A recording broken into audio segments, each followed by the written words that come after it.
Okay, sewing loves, we are back and we are ready to go over the markings on the dress form and also to discuss the measurements that you're going to need to cut your muslin box front and back, and the measurements you're going to need to take in order to apply those measurements to your muslin blocks once you cut them. So again, we're going to talk about the lines that you see here on the dress forms.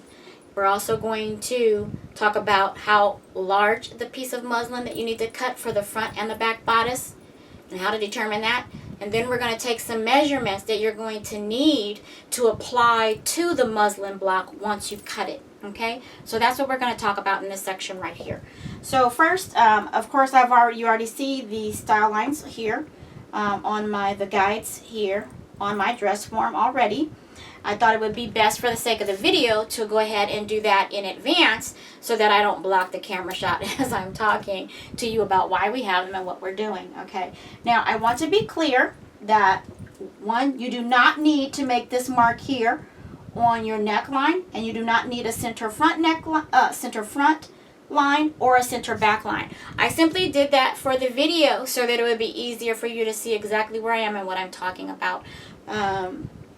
Sometimes on these dress forms it's hard to see unless I'm zoomed in, and since I'm filming alone, I can't actually zoom in to show you what I'm doing, so it's best to highlight them with the dress form tape so you can see exactly what I'm doing and what I'm talking about. Okay, so again, you do not need to highlight your neck, you don't need center front, and you really don't need center back lines, okay, because you're not going to have them on the muslin. You will have a straight grain line, which you will line up with your center front or your center back. Okay, so the first mark that you do want to make with your dress form tape is here across the center front and over to the side seam. Now, dress form tape is about 1/8 of an inch wide. Okay, let me show you that. You can find this at retailers that sell sewing supplies and goods or repair sewing machines, or more importantly, who sell dress forms. Okay, so I'm not sure if you can see that there, but it's not very wide. Okay, and as you can see on the dress form, it's not very wide either. Okay, it's about 1/8 of an inch wide. This style tape is. Okay, and it's specifically for your dress form. So when you're looking up the product, you just simply type in dress form tape. Okay, and you'll come up with it. One retailer that I know for sure has it, of course, is the one here in downtown Los Angeles, is Sewing Acme, and that's in downtown LA. But one that I also know that's online for several of you who are comfortable ordering things online would be Wax Sewing. Okay, they have it in red and in black. So you can go ahead and go on their website and order you some real quick and be ready to go on with the draping process. The good thing about what I'm doing is these videos will be on the My Daily Threads blog page, and I will leave them up throughout the series. So you can look at your leisure and you can catch up with us if you don't have everything you need right away. You can catch up with us because all the videos will be there. Also, what I'm doing here, I will also put a written transcript on the blog as well. So along with the videos, I will actually show you pictures and stills with descriptions on them so that you can follow that as well and have that in your book for your notes as we go along. Okay, so the first line that we want to make would be from your left apex across your center front. As you notice, this line, I can put my hand underneath that line. You don't want to press that line in and stick it to the dress form, because when you have tops, your top doesn't go in and then come back out and go around the bust. It doesn't do that. All right, so you just need to have your line go across to the other apex. So from left apex across the center front, across the right apex, and then around to the side seam. Okay, and as you can see, I also have highlighted my side seam with the dress form tape as well, just because I want you to be able to see where I am and what I've done. You do not need to put this on your dress form. It's simply for the sake of the video. The line that you do need, again, is from left apex across the center front, across the right apex, all the way across to the side seam. Okay, you need to have this style tape here, dress form tape, there. Okay, another that you need to have for the back, is at the shoulder blade level. Okay, how do you get this? You don't want to guesstimate where your shoulder blade level is. You don't want to look and say, well, I think it's about right here, right there, because chances are you're going to be off. One way that you can guarantee, and one way that teachers will tell you, or faculty and professors of design and draping will tell you, is that you will go from your neckline down to your waistline. Whatever that measurement is, you want to take 1/4 of that measurement. For me, it was 17, so I divided by 4, and what do I have? 4.25, or 4¼ inches.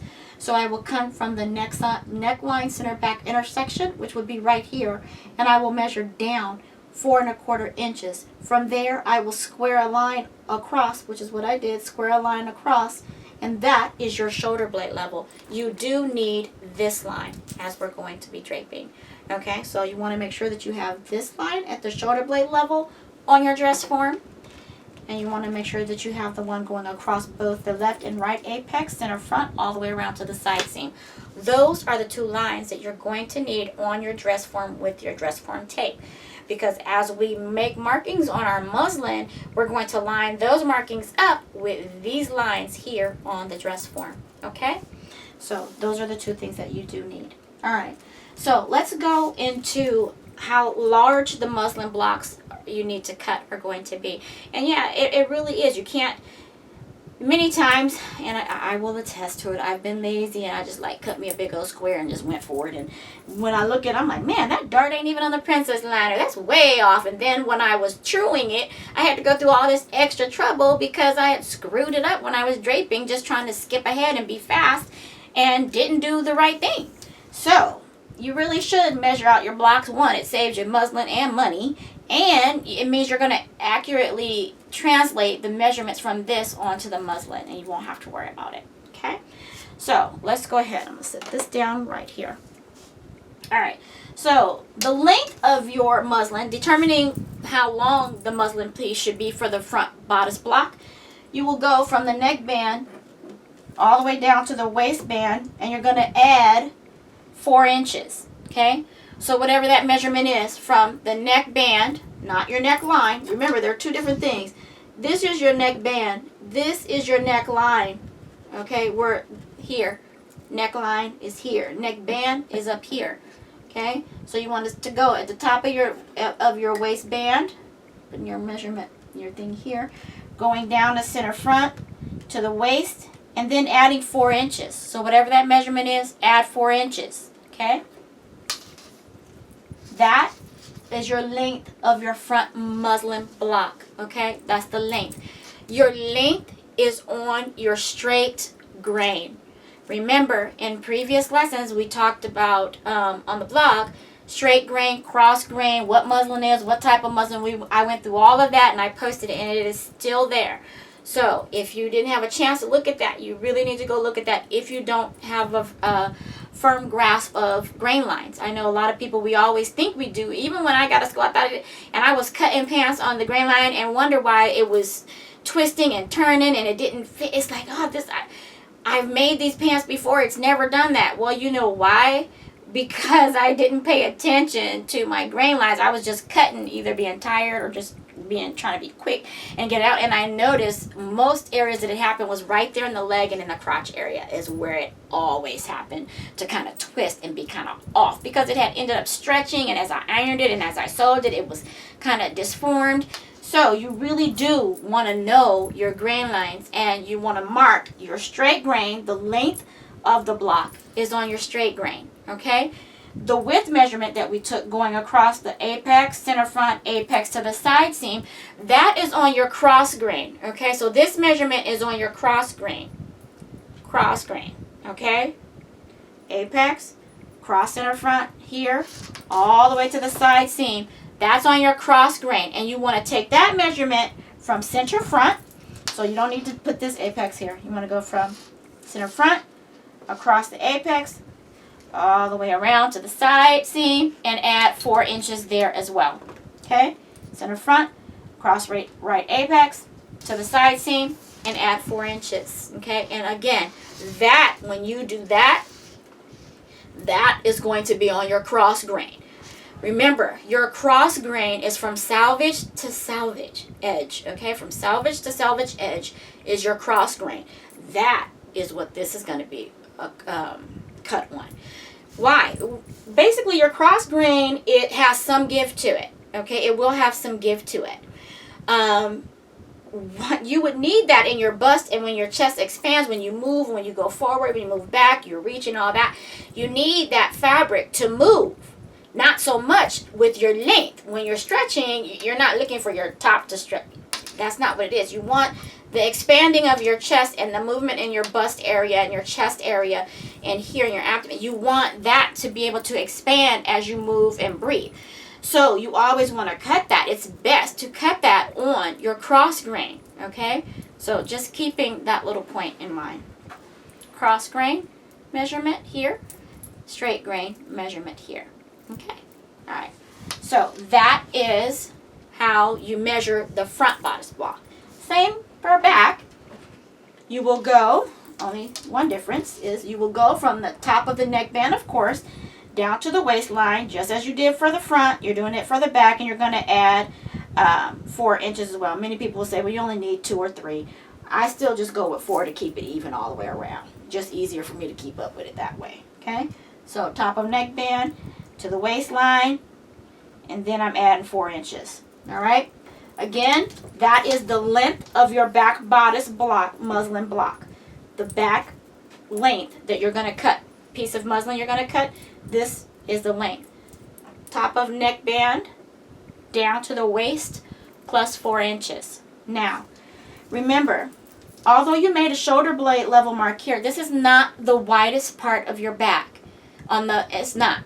And it's not the widest part on the back of your dress form. The widest part is from the center back across to under the arm, the side seam. Okay, because you remember, you still have all of this, whereas your shoulder blade level line has stopped here. You're still going around here, and you need to include that in your measurement. Otherwise, your muslin's going to stop here where that shoulder blade level line is, and then you're not going to have enough to come over to your side seam. Okay? So, you want to take your measurement and go from center back across to the side seam and add 4 inches. Okay? So that is the width of the center back block of muslin you're going to cut. Okay? And again, that width is on the cross grain. The straight grain would be the length of the back piece of muslin. Okay? Now, I will make sure that I do post that on the blog as well, but it's good to show you. Okay? I don't know about you, but a lot of times I'm a visual learner, and I just sometimes need to see it, and then I can knock it out. So that's the purpose of doing these videos, and I will supplement it with other materials as well. Okay? So those are the markings that you need, and that is how you measure how large the block of muslin needs to be that you're going to cut for the front and for the back. Now let me tell you some measurements that you need to take. Make a little line, and this is a new note. Some measurements you're going to need to take that you're going to apply to the muslin blocks, so that when you apply these markings on the block and you bring your muslin piece back to the dress form, you're going to paste it up here, and it's going to line up perfectly. Okay, and that way you can be sure that your bodice won't be crooked, your armhole and stuff won't be crooked, everything will be right. All right? Okay, so the first measurement you want to take is from neckband to bust line. Top of neckband to bust line mark. Okay, so that is your measurement. From neckband to bust line. Right there. Okay, so mine is about 11 3/4 actually. Looks like it.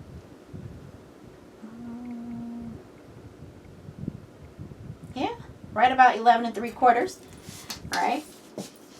Then you want to take from apex to center front, whatever that measurement is. I don't want to turn the dress form or get in the way of the shot, but from apex to center front, okay?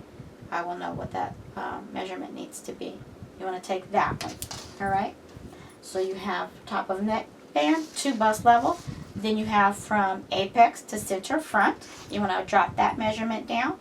Then you want to go from your side seam on that line to the apex and add 1/8 of an inch ease. Okay, so whatever that measurement is, plus 1/8 of an inch ease.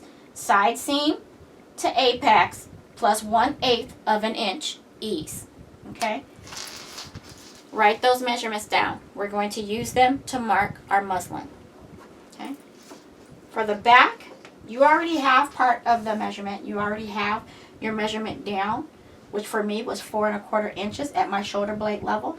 Then you want to take the measurement of your actual shoulder blade line, and you want to add 1/8 of an inch ease. Okay, so whatever that marking is, that measurement is, plus 1/8 of an inch ease. That is what you want to mark for your back. Okay, so you already have 4 1/4 down, whatever that measurement is coming across on your shoulder blade level, plus 1/8 of an inch ease. Okay, you need that for your back measurement. Okay, so those are the measurements you're going to need. Those are the markings you need to make on your muslin. And I've also told you exactly how large the 2 muslin pieces that you're going to cut for front and back need to be.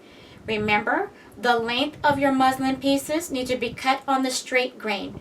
The width of your muslin pieces need to be cut on the cross grain. Don't forget that. Okay, folks, that's it for this section. Next, let's get to cutting that muslin.